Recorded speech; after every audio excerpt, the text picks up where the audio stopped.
Okay, let's just cut to the chase. What is up with these mysterious flesh piles in Roblox stores? If you've played the game for at least a little bit, it's likely you've come across these, but what exactly are they? We know they're related to Figure in some way, but what could it be? Well, in this video, I will be aiming to answer these burning questions. Yeah, today we'll be looking at the mystery of Figure's flesh, also known as festering meat based on the game's files. So with all of that being said, let's begin.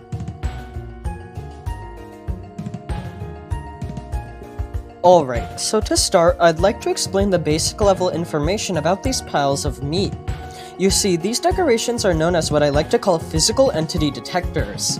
Essentially, physical entity detectors are physical objects or decorations which hint at the presence of a nearby entity. And most of the major bosses within the game have these. For example, Seek has the eyes which spawn all over the walls when they are about to spawn, and the Grumbles have piles of dead screeches. Now, we know that these festering meat piles are the physical entity detectors for Figure. However, unlike the other entity detectors, we don't really know how they came to be. Let's take for example Seek's eyes. We know that the eyes themselves are made of Seek's goop, meaning based on Seek's lore, these eyes are a physical part of the entity. In the case of the dead screeches, although their lore isn't confirmed, a likely theory is that they are the result of Grumbles killing their infected young to prevent the spread of Seek's control. As you can see, there's a clear explanation for both of the other physical entity detectors in the game, but there isn't really one for the festering meat. So, how are we supposed to figure out what the origin of these flesh piles is? Well, we can start by taking a look at these piles themselves. As I had stated previously, these are the detectors for Figure, and much like Figure, these piles look like they are made of the entity's flesh. So, seeing how the flesh piles look like they are made of Figure, and how they only appear in areas associated with Figure, I think it would be safe to assume that Figure is actually causing them to appear. With this in mind, I have come up with a realistic theory which could explain the presence of these flesh piles. Essentially, I believe that much like a snake, Figure periodically sheds and regrows their flesh, leaving the old meat to rot in the places they had previously been. Now, there's actually quite a good reason for Figure to do this. You see, snakes shed their skin to replace damaged or infected flesh, and to accompany their growth, and Figure could be the same.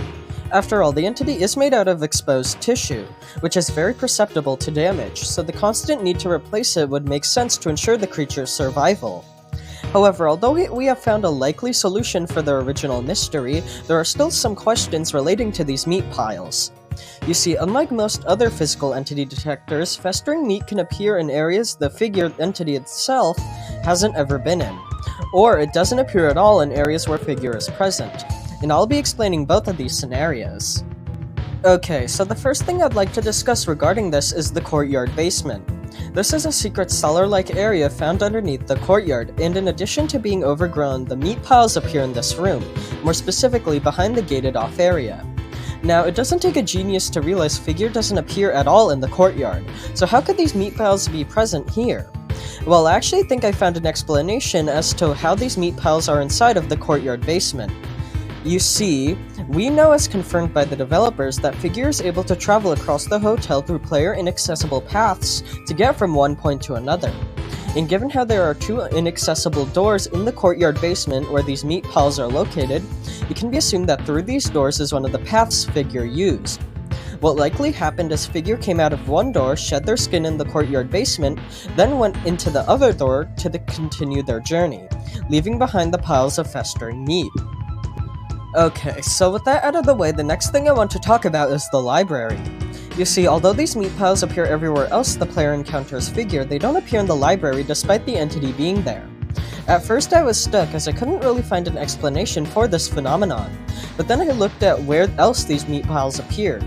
Essentially, after completing the library, players can encounter ruined rooms.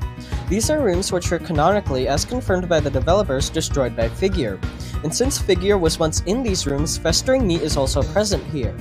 So, seeing how Figure was once rampaging through these rooms before being locked in the library, and they were shedding their skin here, it is possible that Figure simply finished shedding prior to being in the library, resulting in no festering meat being in that location.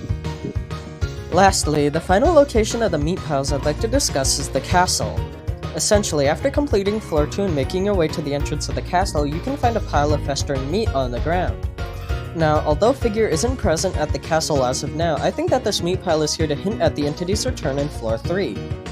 If you recall, the eyes, which is Seek's physical entity detector, appear at the top of the electrical room elevator, and this hinted at their return in floor 2. I think the same thing is happening here, but only with this time the pile of flesh is a hint that Figure will be a threat in floor 3. Anyways, that was everything about the lore of festering meat I could find indoors. To summarize, I believe that like a snake, Figure 2 must shed their skin, and this is the reason why piles of flesh can be seen throughout the game. Let me know in the comments what you think, and with all of that being said, thank you all for watching and I hope you enjoyed.